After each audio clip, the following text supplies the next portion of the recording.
Bonjour à toutes et à tous, je suis ravi de vous retrouver pour un numéro dont on parle consacré au samedi d'Auteuil. Notre invité de ce vendredi, c'est Hector de la Jeunette. Bonjour Hector. Bonjour à tous. Le Bonjour. décor derrière, c'est magnifique, hein. Ah, j'ai essayé de soigner ça, oui. Ah ouais, comme C'est votre deux cheveux. des heures de mise en place, hein. Et puis deux légendes d'Equidia qui m'accompagnent. Tout d'abord Bernard Decroix. Bonjour Bernard. Bonjour Guillaume, bonjour à tous. Et Stéphane Coste. Salut Stéphane. Oui, bonjour à toutes et à tous. On a le même décor chez Bernard et chez moi, à domicile. Alors messieurs, avant d'égrener le sommaire de l'émission, on va peut-être parler un petit peu de l'actu d'Hector et de l'association avec Guillaume Macaire. Qu'est-ce qui vous a motivé, vous a poussé à franchir le pas, Hector, pour vous associer avec Guillaume Macaire? La motivation, c'était pas trop un problème, mais voilà, j'étais arrivé à un stade de ma carrière où je sentais qu'il fallait, faire quelque chose pour passer encore un palier et lui donner un nouvel élan. Donc j'ai étudié un peu les différentes possibilités que j'aurais pu avoir, les options, et voilà, je suis tombé là-dessus. Ça s'est fait un peu naturellement et assez rapidement. Voilà, ça coïncidait bien avec ce que Guillaume Macaire avait envie et besoin. Moi aussi, donc c'était parfait. Je vous rappelle que vous avez monté pour lui et que vous avez été son assistant, hein.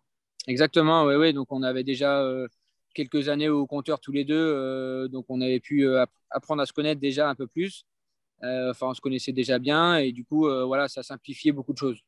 Et comment elle s'organise la collaboration au quotidien, Hector? Ça se fait assez naturellement. Voilà, on n'a pas chacun une tâche définie. On essaye on regarde ensemble, on se pose des questions, on essaye de discuter beaucoup. On passe beaucoup de temps à discuter, à se poser des questions sur chaque problème ou sur tout. Et ça nous aide à avancer, à trouver des solutions. Et puis voilà, l'union fait toujours la force. Bernard et Stéphane, une question à Hector. Bernard? Oui, mais comment dire, vous avez combien de chevaux en tout à gérer? Ça ne va pas être il y a très 150 chevaux à peu près, quoi. Il y a 110 chevaux qui sont stationnés à Royan. Et après, il y a une antenne, une écurie secondaire qui est à Ségur-le-Château, à côté de Pompadour, où là, il y a une petite cinquantaine de box. Et donc, tous les matins, comment ça se passe pour l'ordre? Comment travaillent les chevaux? Quels sont les programmes? C'est ce que voilà, il y a déjà un gros travail à faire à la liste pour l'organisation de la matinée, et ça change de manière quotidienne. Une fois que la liste a été faite, on la retravaille correctement dans le bureau tous les deux pour faire les vagues de sauteurs en fonction des engagements de chaque cheval, des compétences, de faire une bonne harmonie entre le cavalier qu'on va mettre dessus, quel travail on va faire en fonction de chaque objectif ou de ce qu'a besoin chaque cheval. En plus de ça, on a du coup l'écurie aussi de Ségur-le-Château, mais qui est géré par quelqu'un qui travaille depuis longtemps aussi avec Guillaume et qui je connaissais déjà aussi à l'époque, qui s'appelle Benoît Gourdon, qui connaît bien l'outil de travail aussi, avec qui les choses se font assez simplement. Il est dans le même esprit que nous, tout est beaucoup plus facile quand on est sur la même longueur d'onde et qu'on parle le même langage. Hector, Guillaume Macaire, c'est un personnage bouillonnant, même bouillant. Ça ne peut pas être facile. De temps en temps, j'imagine qu'il y a quelques coups de gueule, quelques clashs au quotidien. Ah oui, il n'y a pas de problème de ce côté-là. Il est encore en pleine forme.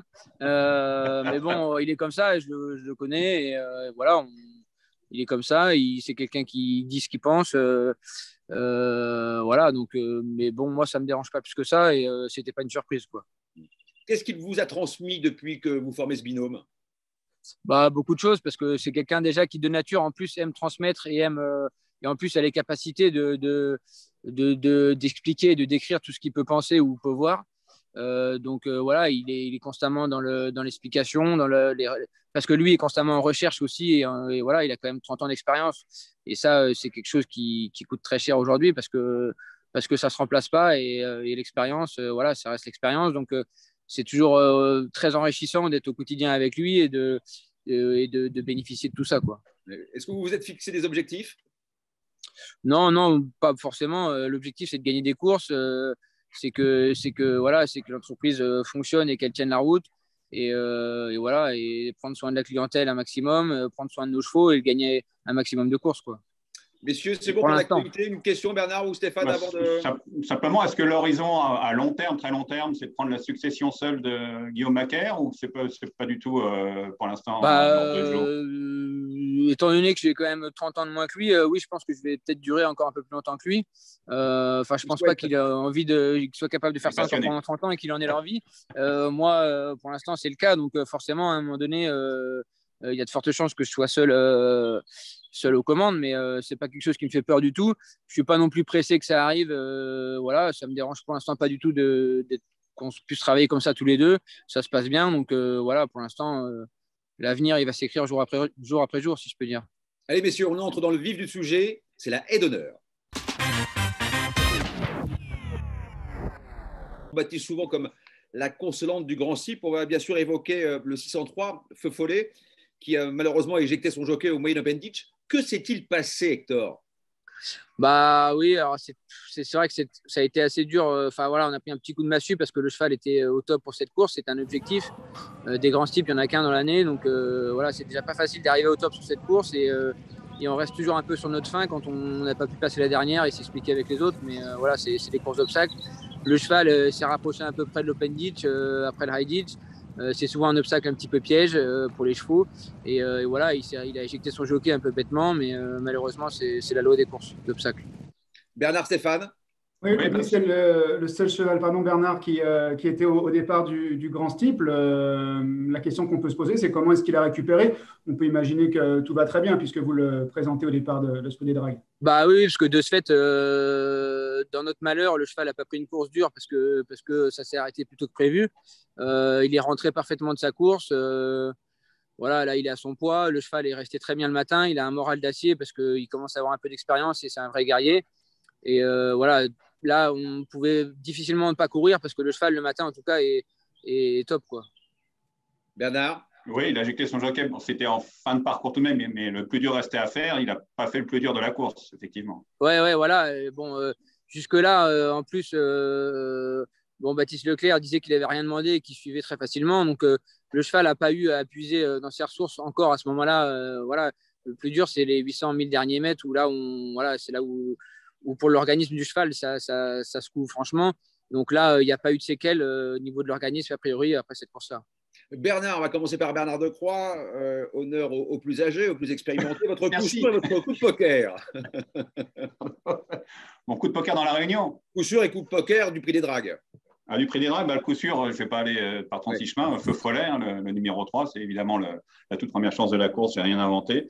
Le coup de poker, c'est peut-être Gardons le sourire pour chercher quelque chose d'un cheval assez nouveau qui avait gagné le Ferdinand Dufort l'année dernière.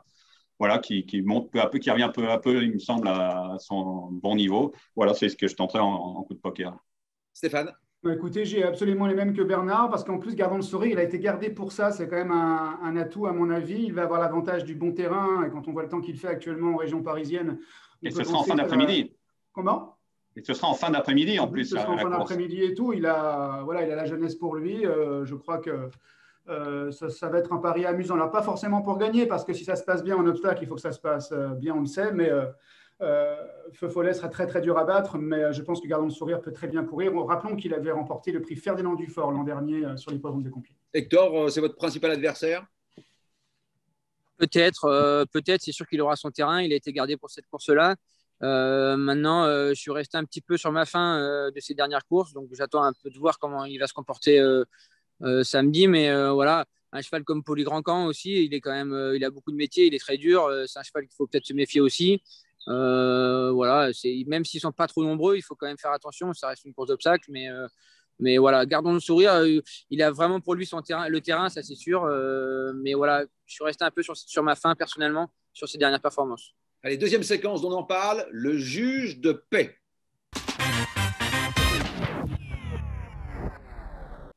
Alors, on va évoquer la candidature du 302 Impressive dans le prix Aguado, qui a connu sa première défaite dans le prix Stanley. C'est vrai qu'à l'avant-d'air, on va dire, il ne l'a pas sauté de manière très académique. Hein. Non, ça c'est sûr. Après, il y a plusieurs explications à ça. Le cheval, déjà avant le départ, a été un peu bousculé par un autre. Il s'est retrouvé, voilà, c'est des jeunes chevaux, donc il a raté un peu son départ, enfin complètement son départ même. Donc voilà, il a été obligé de refaire un peu de terrain sur les autres. Il est arrivé sur l'avant-dernière haie, vraiment sous pression, un peu par son jockey et par les autres chevaux, chose qu'il n'avait pas forcément l'habitude trop de faire parce que jusqu'à maintenant, il avait souvent, voilà, il était souvent à venir sur les 2 dernières, soit tout seul, soit ils étaient 2 ou maximum 3. Là, il s'est retrouvé assez sous pression. Le cheval un peu immature a sauté très très fort. Preuve qu'il avait encore beaucoup de ressources. Mais voilà, à cet endroit-là du parcours, c'est vrai que c'est un peu dur de repartir comme ça. Mais je pense que cette course-là n'était quand même pas si inintéressante que ça. Et voilà, même si il y a d'autres très bons chevaux dans la course, il faut se méfier de lui, c'est pas fini, quoi. C'est vrai que Stéphane et Bernard, face à lui, il y a un drôle de coco. Hein. C'est Paradiso. Il y a Paradiso. Il est magnifique. C'est un cheval. Parfois, quand on a des images en Grande-Bretagne, des demi-guinées, par exemple, après le poteau, on a une loupe sur la tête d'un cheval et j'ai eu cette sensation après le poteau. Il a une tête de cheval de plat, il a une tête d'étalon, il est magnifique ce cheval-là. Et puis c'est vrai qu'il a fait très très grosse impression la dernière fois. On rappelle qu'il est invaincu, hein, qu'il est présenté par David Cotin. Et c'est vrai que je pense que celui qui battra Paradiso ce samedi aura gagné la course. Bernard, vous êtes d'accord avec Stéphane ? Oui, on note techniquement qu'il y a que 5 kilos de plus sur l'autre Paradiso par rapport notamment à Impressive, mais on n'y pense pratiquement pas tant la classe qu'a montré Paradiso lors de ses dernières sorties, notamment la dernière, est éblouissante. Bon, c'est sûr qu'il crève l'écran. Ouais. Je connais votre coup sûr, forcément, mais votre coup de poker, Bernard et Stéphane, pour cette course-là. Coup de poker, peut-être Impressive, justement. Ce qui va être plus proche de Paradiso, être devant Latino des Îles, c'est un pari qu'on peut prendre sur l'impression de l'autre chose. Stéphane, vous êtes d'accord avec Bernard ? Oui, bien sûr, Impressive. Et comme le disait Bernard, l'autre jour, Latino des Îles s'est très bien comporté. Il s'est intercalé entre les 2 chevaux dont on vient de parler. On a le sentiment que c'est un cheval qui est un petit peu sur la montante. Ça devrait se jouer a priori entre ces 3-là, mais c'est vrai que j'ai une grande préférence pour Paradiso. Allez, messieurs, faites sauter la banque, c'est bientôt les vacances. Et si je veux acheter un nouveau barbecue et si Hector va aller chez le coiffeur, on a besoin de Exactement.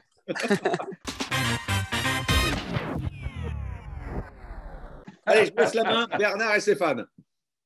Alors, on commence par la deuxième, le prix Ardati. Je vous propose dans cette course dans laquelle le 17, Fusion de Beaune a été déclaré non partant. Le 3, Echo de Chandoux. L'As, Anouma Freedom. Le 7, Savoyard. Et le 9, Folberg de Palma avec un X et un champ total derrière tout cela. Ça fait 12 €. Voilà, je pense que le cheval de la course s'appelle Echo de Chandoux. C'est un cheval qui sait tout faire, qui avait chuté la dernière fois, mais ses sorties précédentes dans un handicap avaient été très bonnes. Et je crois qu'il faut le reprendre ici. Bernard ? Oui, écoute, après Ardati, donc la deuxième course, Ardati, ça rappelle des souvenirs. Hein, bon. Et donc, moi, j'aime bien Rodmix Tavel, le numéro 6, qui, avec les œillères pour la première fois, vient de gagner en steep. Il revient en haie, il a quelques titres en haie. Je pense que c'est amusant de le mettre, mais sinon, je n'ai pas grand-chose d'original parce que c'est avec Fantastic, le numéro 3, et Coach Chandou, évidemment, qui est une première chance, avec ensuite là, Sanuma Freedom, qui va être encore dans le coup probablement. Donc, je ferai un petit champ réduit en multi-6, As 2, 3, 6, 7, champ total, voilà, par flexi 50%. Et on a, dans le 16, c'est Savoyard, hein, qui est un outsider qui m'amuse beaucoup. Gardez la main pour la deuxième course que vous avez sélectionnée. La deuxième, donc c'est le prix, le parisien prix Gaco, souvenir, ancien réclamé, et qui est arrivé au sommet à Auteuil. Vous êtes très vieux, c'est pour ça aussi. C'est ça, oui. Très expérimenté. Les souvenirs s'éloignent. J'ai des souvenirs en noir et blanc. Et donc, moi, je fais pas être. Il y a 3 chevaux qui m'amusent. C'est le 4 Master Gold à la base et le 5 Macho Boris, hein, qui a peu couru et qui s'améliore beaucoup, qui a été absent de juillet 2019 jusqu'à cette année, en avril. Et puis le 10 Grain de Bonheur. Un Grain de Bonheur, l'autre jour, il court pas mal, il était loin, il a coupé la corde, s'est retrouvé isolé côté corde dans l'effort final. Il a même bien tenu sa partie. C'est un outsider qui m'amuse. Donc, je ferai un petit couplet à cheval, 4, 5 et 10 dans ces 4e courses. Donc, dans ce prix Gaco, Xavier Guigan, Roger Duchesne, gagnant aux États-Unis et gagnant de la grande course de haie à Auteuil. Je pense qu'il faut reprendre la ligne du 23 mai. Et je crois que Bernard a pas mal utilisé cette ligne également. C'était le prix Tanerco. Jimmy Delille était 3e ce jour-là. Je pense qu'il peut peut-être regagner 1 ou 2 rangs. On le sent vraiment sur la montante et la distance plus courte et le bon terrain vont l'aider. Macho Boris, ce sera le numéro 5 qui vient de bien débuter à Auteuil, 4e de cette course de référence. Le 4 Master Gold qui reste sur 5 bonnes sorties sortie et qui bénéficie en plus de la décharge de son apprenti. 3 kilos, c'est important. Donc un multi 5, le 2, le 5 et le 6 avec un X derrière As, 3, 7, 10, 12 et 13. Le tarif flexi à 50% est de 15 €, Guillaume. Avant de conclure l'émission avec une petite leçon d'histoire, 2-3 petits chocolats, Hector, dans les jours à venir, les semaines à venir. Voilà, c'est assez calme. C'est assez calme au niveau des PMU, à part samedi. La semaine prochaine, on n'a pas grand-chose. Donc, malheureusement, on n'aura pas beaucoup de chocolat et j'aurai peut-être pas la possibilité d'aller chez le coiffeur encore. Et un espoir au moins pour la rentrée à Auteuil, un espoir pour la deuxième partie de saison. Bon, c'est encore un peu loin, mais Ouais. déjà pour les courses d'Inédit à Clairefontaine, voilà, dans les 3 ans, on a quelques poulains qui sont sympas. Notamment un cheval qui s'appelle Fildor qui a bien débuté dans un bumper en plat la dernière fois à Royan. Il va débuter voilà, le 5 juillet dans les courses inédits de Clairefontaine. C'est un cheval qui montre un peu de qualité. Ça peut être intéressant de le regarder débuter. Allez, messieurs, on termine par une petite question. Une petite question, vous allez voir. Celui qui trouvera la réponse, il emmènera Hector chez le coiffeur. Alors, messieurs, le lauréat du Grand Steeplechase de Paris n'est pas autorisé à courir le prix des Dragues. Et pourtant, un cheval a réalisé le doublé. Rafraîchissez-moi la mémoire, pardon. Grand Steeple et prix des Dragues en 2001. Ah, pour ça, il faudrait que j'appelle mon associé, il devrait savoir. Mais... C'est Code Kidjet? Non. 2001. Déjà, la question, c'est qui a gagné le prix des Dragues en 2001 ou Non, qui a réalisé le doublé Grand Steeplechase de Paris, prix des Dragues. La dernière année, vous avez le droit de le courir ou? Non, c'est aucun rapport. Il y a eu un fait de Voilà. calendrier. Ah, un cheval qui a été distancé alors, donc avec Monte-Christophe Cheminot? Non, c'est pas possible. Double car. Ouais, double car. Voilà. Alors, justement, qui a réalisé le doublé? Monte-Christophe Cheminot, entraîné Vatrigan, ouais. Couleur de Biraben. Voilà. Mais qui a gagné? Voilà. Qui a réalisé le doublé? El Paso 3. Bravo, Bernard. Ah ouais, c'était compliqué. On n'était pas loin. On n'était pas loin. Merci beaucoup, Hector. J'étais encore grand plaisir, merci à vous. À très vite. Merci, Bernard. Merci, Stéphane. Et nous, on se retrouve prochainement pour un nouveau numéro d'On en parle.